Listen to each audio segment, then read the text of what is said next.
నమో భగవతే వాసుదేవాయ. పద్మపురాణ అంతర్గత శ్రీమద్భాగవత మహత్యము 3వ అధ్యాయము. భక్తిదేవికి కలిగిన కష్టములు దూరమగుట. నారదుడిట్లు చెప్పెను. ఇప్పుడు నేను శ్రీ శుకయోగీంద్రులు ప్రవచించినట్టి ఉజ్వలమైన భాగవత శాస్త్రము యొక్క కథనము ద్వారా జ్ఞానయజ్ఞమును నిర్వహించెదను. తద్వారా భక్తి, జ్ఞాన, వైరాగ్యములను ప్రయత్నపూర్వకముగా ప్రజల హృదయములయందు స్థాపించి పదిలపరచెదను. ఈ యజ్ఞము నేను ఎక్కడ చేయవలయును? ఇందుకు తగిన స్థలమును తమరు నాకు నిర్దేశింపుడు. మీరు వేదశాస్త్ర పారంగతులు కావున నాకు ఈ భాగవత మహిమను గూర్చి వినిపించుడు. శ్రీమద్భాగవత కథను ఎన్ని దినములలో వినవలయును? అట్టి దానిని వినునట్టి విధానమును ఆచరించుడు కర్తవ్యమును గూర్చి వివరింపగలరు అని సనక సనందనాదులను అడిగెను నారద మహర్షి. ఇప్పుడు సనక సనందనాదులు ఇలా వచించిరి. నారద మహర్షి, వినుము. మీరు గొప్ప వినయపూర్వక వివేక సంపన్నులు. మీరు కోరిన విషయములన్నింటినీ వివరించెదము. హరిద్వారము దగ్గర ఆనందవనము అను పేరుగల ప్రాంతమున్నది. అచ్చట ఎందరో ఋషులు నివసించెదరు. దేవతలు, సిద్ధపురుషులు కూడా దానిని సేవించుచుందురు. ఆ ప్రదేశము రకరకములైన వృక్షములతో, తీగలతో దట్టమై శోభిల్లుచుండును. అక్కడ మీదు మిక్కిలి మృదువైన ఇసుక తిన్నెలు ఇప్పుడిప్పుడే పరచినట్లుగా ఉండును. ఆ ప్రాంతము ఎంతయో సుందరమైనది. అది ఏకాంత ప్రదేశము. ఆ ప్రదేశమంతటా నిరంతరము బంగారు కమలములు, పరిమళములు వెదజల్లుచుండును. ఆ చుట్టుపక్కల నివసించెడు సింహములు, ఏనుగులు, మున్నగు పరస్పర వైరుధ్యముగల మృగములు కలసి మెలసి తిరుగాడుచుండును. కాని వాటి చిత్తముల యందు వైరభావము అసలే ఉండదు. ఆ ప్రదేశమునందు మీరు జ్ఞానయజ్ఞమును ప్రారంభింపుడు. అచటి స్థల మహత్యము చేత అక్కడ జరిగే కథయందు అనాయాసముగానే అపూర్వ రసము ఉదయించును. తన కనుల ఎదుటే బలహీనులై ముసలితనము చేత బక్క చిక్కిపడియున్న జ్ఞాన వైరాగ్యములను తన వెంట నిడుకొని భక్తి కూడా అచటికి చేరుకొనును. శ్రీమద్భాగవతము యొక్క కథా ప్రవచనము జరుగు ప్రతి చోటునకు భక్తి మున్నగు వారందరూ తమంత తాముగా విచ్చేయుదురు. అచట ఈ కథా ప్రవచనము తమ కర్ణపుటములకు వినిపించినంతనే ఆ ముగ్గురికి ముగ్గురు చైతన్యవంతులై యవ్వన దశను పొంది దిగ్గున లేచి నిలబడెదరు. ఈ విధముగా పలికిన సనక సనందనాది మహర్షులు కూడా నారదుని వెంట బయలుదేరి శ్రీమద్భాగవత కథామృతమును పానము చేయుటకుగాను సత్వరమే గంగా తీరమును చేరుకునిరి. వారు గంగాతటమును చేరుట తోడనే భూలోకము, దేవలోకము, బ్రహ్మలోకము మొదలగు అన్ని చోట్లను ఈ కథను గురించిన ప్రచారము వ్యాపించెను. అందరునూ ఈ కథను వినుటకై ఉత్సుకతను పొందిరి. శ్రీమద్భాగవతామృతమును గ్రోలుటయందు రసజ్ఞులైన విష్ణు భక్తులందరూ భగవత్ కథామృతమును పానము చేయుటకై ప్రీతితో అందరికంటే ముందుగా వడివడిగా పరిగెత్తుకొని అచ్చటికి వచ్చుచుండిరి. భృగువు మహర్షి, వశిష్ఠుడు, చ్యవనుడు, గౌతముడు, మేధాతిథి, దేవలుడు, దేవరాతుడు, పరశురాముడు, విశ్వామిత్రుడు, శాకలుడు, మార్కండేయుడు, దత్తాత్రేయుడు, పిప్పలాదుడు, యోగీశ్వరుడైన వ్యాసుడు, పరాశరుడు, ఛాయాశుకుడు, జాజలి, జహ్నువు మొదలగు ముఖ్యులైన మునిగణములు వారందరూ తమ తమ పుత్రులతో, శిష్యులతో, స్త్రీలతో కూడి ఎక్కువ మక్కువతో అచటకు వచ్చిరి. వీరేగాక వేదములు, వేదాంతములనబడు ఉపనిషత్తులు, మంత్రములు, తంత్రములు, 17 పురాణములు, 6 శాస్త్రములు ఇవన్నీయును రూపములు ధరించి అచటికి చేరియుండిరి. గంగా మొదలగు నదులు, పుష్కరములు, మున్నగు సరోవరములు, కురుక్షేత్రము మొదలగు సమస్త క్షేత్రములు, సకల దిశలు, దండకాది అరణ్యములు, హిమాలయము మున్నగు పర్వతములు, దేవతలు, గంధర్వులు, దానవులు మొదలగు వారందరూ కథాశ్రవణమునకై అచటికి వచ్చి చేరిరి. కొందరు మహర్షులు తమ గౌరవమును అడ్డుపెట్టుకొని అచటికి రాలేకపోయిరి. అలాంటి వారికి భృగు మహర్షి చక్కగా నచ్చజెప్పి వారినందరినీ తీసుకుని వచ్చెను. కథను వినిపించుటకై దీక్ష వహించిన శ్రీకృష్ణ పరాయణులైన సనక సనందనాదులకు నారద మహర్షి ఉన్నతాసనములను సమకూర్చెను. అంతటా వారు ఆ ఆసనముల యందు విరాజమానులైరి. అప్పుడు అచటికి చేరిన శ్రోతలందరూ లేచి నిలబడి వారికి నమస్కరించిరి. ఆ శ్రోతలలో విష్ణు భక్తులు, వైరాగ్యవంతులు, సన్యాసులు, బ్రహ్మచారులు ముందు వరుసలో కూర్చొనియుండిరి. వారందరికంటే ముందు భాగమున నారద మహర్షి ఆసీనుడై ఉండెను. ఒకవైపు ఋషిగణములు, మరొక వైపు దేవతలు ఉపవిష్టులై ఉండిరి. ఇంకొక వైపు వేదములు, ఉపనిషత్తులు మున్నగునవి విరాజిల్లుచుండెను. మరియొక వైపున తీర్థములు, వేరొక వైపు స్త్రీలు ఆసీనులయుండిరి. అట్టి శుభవేళ అన్ని వైపుల నుండి జయ జయధ్వానములు వినిపించుచుండెను. అందరునూ నమస్కారములు చేయుచుండిరి. శంఖారావములు నినదించుచుండెను. పరిమళ ద్రవ్యముల జల్లులు, పుష్పముల వర్షములు కురియుచుండెను. దేవశ్రేష్ఠులైన కొందరు విమానములను అధిరోహించియుండిరి. వారు ఆ విమానములందు కూర్చొని కల్పవృక్షము యొక్క పుష్పములను అందరి మీద వర్షింపజేయుచుండిరి. ఈ రీతిగా పూజ ముగిసిన పిమ్మట అందరూ ఏకాగ్రచిత్తులైరి. అంతటా సనక సనందనాది మహర్షులు మహాత్ముడగు నారదునకు శ్రీమద్భాగవతము యొక్క మహత్యమును స్పష్టముగా వినిపింపసాగిరి. ఇప్పుడు మేము భాగవత శాస్త్రము యొక్క మహిమను మీకు వినిపించదము. దీనిని వినినంతనే ముక్తి కలుగును. శ్రీమద్భాగవత కథను ఎల్లప్పుడూ ఎల్లకాలములందు సేవించుచుండవలెను, ఆస్వాదించుచుండవలెను. ఈ గ్రంథమునందు 18,000 శ్లోకములు కలవు. 12 స్కందములున్నవి. శుకదేవునకును రాజగు పరీక్షిత్తునకును జరిగిన సంవాదమిది. ఇట్టి భాగవత శాస్త్రమును మీరు సావధానులై వినండి. పరమ పవిత్రమగు ఈ భాగవత కథ తమ చెవులకు క్షణకాలమైనను వినిపించనంతవరకు అలాంటి వారలు అజ్ఞానముతో కొట్టుమిట్టాడుతూ జనన మరణ రూపమగు ఈ సంసార చక్రమునందే తిరుగాడుచుందురు. భాగవత శాస్త్రము ఒక్కటే ముక్తిని ప్రసాదించదనని మేఘగంభీరముగా ఎలుగెత్తి ప్రకటించుచున్నది. ప్రతినిత్యము భాగవత కథను పఠించువారి గృహము ఒక పుణ్యక్షేత్రమగును. ఆ ఇంటిలో ఉన్న వారి పాపములన్నీయు నశించిపోవును.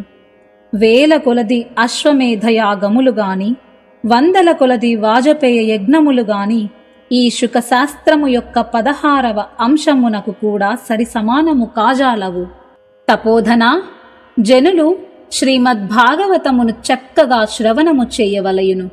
వారు శ్రవణము చేయనంతకాలము వారి శరీరమునందలి పాపములు నశించకుండా అవి అటులనే నివసించియుండును.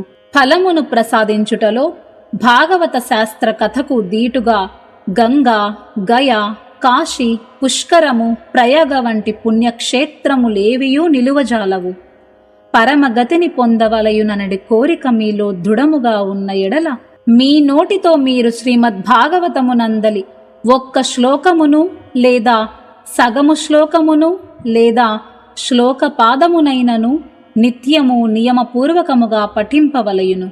ఓంకారము, గాయత్రి, పురుష సూక్తము, 3 వేదములు, శ్రీమద్భాగవతము, ఓం నమో భగవతే వాసుదేవాయ అను 12 అక్షరముల మంత్రమును, 12 ఆకారములు గల సూర్య భగవానుడు, ప్రయాగ సంవత్సర రూపమగు కాలము, బ్రాహ్మణుడు, అగ్నిహోత్రము, గోవు, ద్వాదశి తిథి, తులసి, వసంత ఋతువు, భగవంతుడైన పురుషోత్తముడు అను వీటన్నింటి యందును బుద్ధిమంతులైన వారు వాస్తవముగా ఎలాంటి భేదమును అంగీకరించరు.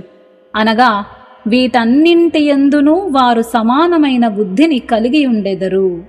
యశ్చ భాగవతం శాస్త్రం వాచయేదర్థతో నిశం జన్మకోటికృతం పాపం నశ్యతే నాత్ర సంశయః. అనగా అహర్నిశలు అర్థసహితముగా భాగవత శాస్త్రమును పఠించవలయును. అట్లు పఠించిన వాని యొక్క కోట్ల కొలది జన్మముల పాపరాశి నశించును. ఇందులో ఏమాత్రమూ సందేహమునకు తావు లేదు. ప్రతినిత్యము భాగవతమునందలి సగము శ్లోకమునో లేదా శ్లోకపాదమునో చదువు వ్యక్తికి రాజసూయ అశ్వమేధ యజ్ఞములు చేసిన ఫలము లభించును. నిత్యము భాగవతమును చదువుట, భగవంతుని ధ్యానించుట, తులసికి నీరు పోయుట, గోసేవ చేయుట అను ఈ 4 సమానములు. అంతిమ కాలమునందు శ్రీమద్భాగవతమునందలి వాక్యములను వినువారి ఎడల ఆ పరమాత్ముడు ప్రసన్నుడగును. అలాంటి వారికి ఆ గోవిందుడే వైకుంఠధామమును ప్రసాదించును. శ్రీమద్భాగవతమును బంగారు సింహాసనమునందు ఉంచి పూజించవలయును. అనంతరము దానిని ఒక విష్ణు భక్తునకు దానముగా ఇయ్యవలయును. అట్టి మహానుభావుడు తప్పకుండా భగవంతుని సాయుధ్యమును పొందును. జన్మించిన నాటి నుండి తాను జీవించియున్న కాలమునందు ఎప్పుడైనను చిత్తమును నిలిపి శ్రీమద్భాగవత కథామృతమును మూర్ఖత్వముతో ఏ కొంచెమైనను పానము చేయనివాడు తన పుట్టుకను చెండాలుని వలె గాడిద వలె వ్యర్థముగా పోగొట్టుకొనును. అలాంటివాడు తన తల్లికి ప్రసవ వేదనను కలిగించుట కొరకే జన్మించినట్లగును. ఈ శుకశాస్త్రమునందలి కొలది వాక్యములను కూడా వినని పాపాత్ముడు జీవించి కూడా మరణించిన వానితో సమానుడగును. ఈ భూమికి భారమై పశుప్రాయమైన ఆ మనుష్యుని ధిక్కరించవలెను అని స్వర్గలోకమునందలి దేవతలలో ముఖ్యులకు ఇంద్రాదులు చెప్పుచుందురు. ఈ ప్రపంచమునందు శ్రీమద్భాగవత కథ లభించుట నిజమునకు చాలా కష్టము. అయితే కోట్ల కొలది జన్మల యందు పుణ్యము చేసుకొనిన వారికి మాత్రమే ఇది లభింపగలదు. నారద మహర్షి, మీరు గొప్ప ధీమంతులు, యోగనిధులు కనుక మీరు ప్రయత్నపూర్వకముగా జనులకు ఈ కథను వినిపింపవలయును. దీనిని వినుటకై ప్రత్యేక దినముల నియమము లేదు. నిరంతరము దీనిని వినుటయే శ్రేయస్కరము. సత్యమును పలుకుచు బ్రహ్మచర్యమును పాటించి ఎల్లవేళలయందు వినడమే శ్రేయోదాయకమని పరిగణింపబడినది. కాని కలియుగమునందు ఇట్లుండుట చాలా కష్టము. కావున శుకదేవులు ఇందుకు తగిన ఒక విశేషమైన విధానమును గూర్చి వివరించినారు. దానిని తెలుసుకొనవలయును. కలియుగమునందు చిత్తవృత్తులను నియంత్రించుట, నియమములకు కట్టుబడియుండుట, ఏదేనీ పుణ్యకార్యమును సాధించుటకు దీక్షను వహించుట అంత సులభమైన పని కాదు. ఇందువలన 7 దినముల శ్రవణ విధానము నిర్ణయింపబడినది. నిత్యము శ్రద్ధగా వినుట వలన లేదా మాఘమాసమునందు శ్రవణము చేయుట వలన లభించుడు ఫలము కేవలము సప్తాహ శ్రవణము చేసినంతలోనే లభింపగలదని శ్రీ శుకదేవులు నిర్ధారించి చెప్పిరి. మనస్సు చంచలమగుట, రోగములు అధికమగుట, ఆయువు తగ్గిపోవుట వంటి అనేక దోషములు కలియుగమునందు సంభవించును. కనుకనే సప్తాహ శ్రవణ విధానము నిశ్చయింపబడినది. తపస్సు వలన గాని, యోగము వలన గాని, సమాధి వలన గాని లభించని ఫలము 7 రోజులు వరుసగా భాగవత కథాశ్రవణము చేయుట వలన అనాయాసముగా సంపూర్ణ ఫలము లభించి తీరును. సప్తాహ శ్రవణము యజ్ఞముల కంటే శ్రేష్టమైనది, వ్రతముల కంటే మిన్నయైనది, తపస్సు కంటే ఎంతో గొప్పది, తీర్థములను సేవించుట కంటే సర్వదా ఉన్నతమైనది, యోగమున కంటే అగ్రస్థానమును అందుకొన్నది, ధ్యానము కంటే జ్ఞానము కంటే ఉన్నతోన్నతమైనది. అయ్యా, దీని వైశిష్టమును ఏమని వర్ణింపగలము? ఇది అన్నింటికంటే గొప్పది, బహుదొడ్డది అని మేఘ గంభీర ధ్వనితో ఎలుగెత్తి చాటి చెప్పవచ్చును. అప్పుడు శౌనక మహర్షి ఇలా అడిగెను: సూతముని, మీరు మీదు మిక్కిలి ఆశ్చర్యమును గొలిపెడి విషయమును తెలిపితిరి. నిజమే, ఈ భాగవత పురాణము యోగ నిష్ణాతుడైన బ్రహ్మదేవునకు కూడా ఆదికారణుడైన శ్రీమన్నారాయణుని గూర్చి నిరూపించును. కాని మోక్షమును పొందుటలో జ్ఞానము మొదలగు సమస్త సాధనలను త్రోసిరాజని ఈ కలియుగమునందు వాటన్నింటికంటేనూ ఇది శ్రేష్టమైనదెట్లగును అని ప్రశ్నించెను. అప్పుడు సూతముని ఇలా పలికెను: శౌనక, భగవంతుడగు శ్రీకృష్ణుడు ఈ భూలోకమును వదిలి తన నిత్యధామమునకు బయలుదేరెను. అప్పుడు ఆయన ముఖారవిందము నుండి ఉద్ధవుడు జ్ఞానోపదేశముగా భాగవతమునందలి 11 స్కందమును వినిన మీదట అతడిట్లడిగెను. గోవిందా, మీరిప్పుడు మీ భక్తుల కార్యమును సఫలమునర్చి పరమధామమునకు వెళ్ళగోరుచున్నారు. కాని నా చిత్తమును ఒక గొప్ప చింత ఆవహించినది. దానిని విని మీరు నాకు శాంతిని చేకూర్చుడు. అప్పుడే ఆరంభమైన భయంకరమగు ఈ కలికాలమునందు చాలామంది దుష్టులు మరలా జన్మించెదరు. వారి సాంగత్యమునందు సత్పురుషులు కూడా క్రూర స్వభావము కలవారగుదురు. అప్పుడు వారి భారమును భరించలేని ఈ భూమాత గోమాత రూపమును ధరించి ఎవరిని ఆశ్రయించును? కమలనయనా, దీనిని రక్షించుటకు తమరు తప్ప వేరెవ్వరునూ నాకు గోచరించుటలేదు. కావున భక్తవత్సలా, మీరు సాధువుల మీద దయాదృష్టి గలవారై తమరి పయనమును మానుకొనుడు. మీరు నిరాకారులు, చిన్మయులై కూడా భక్తులను బ్రోచుట కొరకే ఈ సగుణ రూపమును ధరించితిరి. ఆహా, ఇదెంత మంచిదో కదా! కాని మీరు లేకుండా భక్తజనులు ఈ అవనిపై ఎట్లుండగలరు? నిర్గుణోపాసనము ఎంతయో కష్టసాధ్యమైనది. కావున మరికొంచెము ఆలోచింపుము. ప్రభాస క్షేత్రమునందు ఉద్ధవుని మాటలను వినిన భగవంతుడు భక్తులకు చక్కని ఆశ్రయమును కల్పించుటకై తాను ఎటువంటి ఏర్పాటు చేయవలయును అని చింతింపసాగెను. శౌనక మహర్షి అప్పుడు భగవంతుడు తన యొక్క దివ్యమైన తేజస్సును భాగవతమునందు పదిలపరచెను. అంతటా ఆ దేవదేవుడు అంతర్ధానమై శ్రీమద్భాగవత మహాసముద్రమునందు స్వయముగా ప్రవేశించెను. ఇది సాక్షాత్తుగా మూర్తీభవించిన భగవంతుని శబ్దస్వరూపము.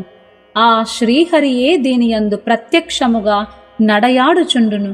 కనుక ఈ భాగవతమును సేవించుటచే, శ్రవణము చేయుటచే, పఠించుటచే, దర్శించుటచే మానవుని సమస్త పాపములు నశించిపోవును. అందువలన శ్రీ భాగవత సప్తాహ శ్రవణము అన్నింటికంటే మిగుల శ్రేష్టమైనదిగా అంగీకరింపబడినది. ఇతరములైన సకల సాధనములను వదిలిపెట్టి కలియుగమునందు కేవలము ఇదియే ప్రధాన ధర్మమని చెప్పబడినది.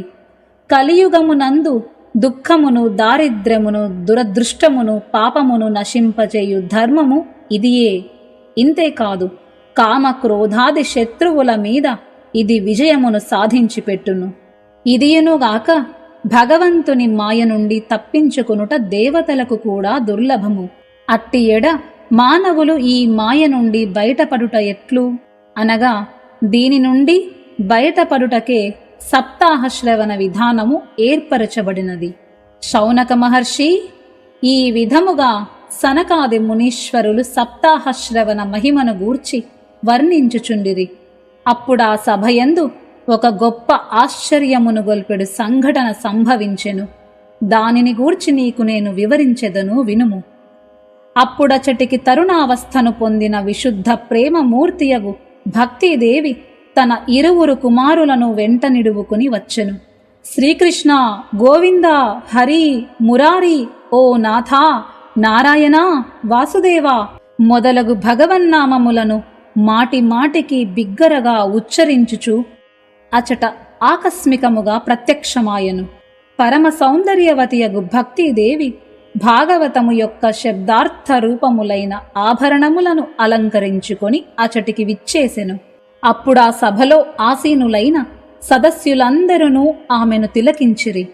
అనంతరము ఈమె ఇక్కడికి ఎట్లు వచ్చినది, సభలోనికి ఎట్లు ప్రవేశించినది అని మహాసభయందుగల మునీశ్వరులు, సదస్యులు అందరికందరూ తర్క వితర్కములను చేయసాగిరి.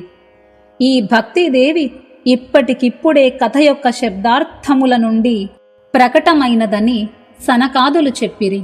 వారి మాటలను వినిన భక్తిదేవి తన పుత్రులతో కూడి మిక్కిలి వినమ్రురాలై సనత్కుమారులను ఇట్లడిగెను. నేను కలియుగమునందు ఎక్కువగా నష్టపోయితిని. తమరు ఈ కథామృత సేచనము చేత తిరిగి నాకు పుష్టిని సమకూర్చితిరి. ఇప్పుడు నేనెక్కడ ఉండవలయునో, నా నివాస స్థానమేదియో నాకు తెలుపుడు. అని పలికిన భక్తి మాటలను వినిన సనకాదులు ఆమెతో ఇట్లు చెప్పిరి. అమ్మా భక్తిమాత, నీవు భక్తులకు భగవంతుని స్వరూపమును ప్రసాదించుదానవు.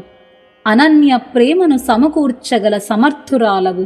భవరోగమును నిర్మూలించుదానవు. కావున నీవు ధైర్యమును వహింపుము.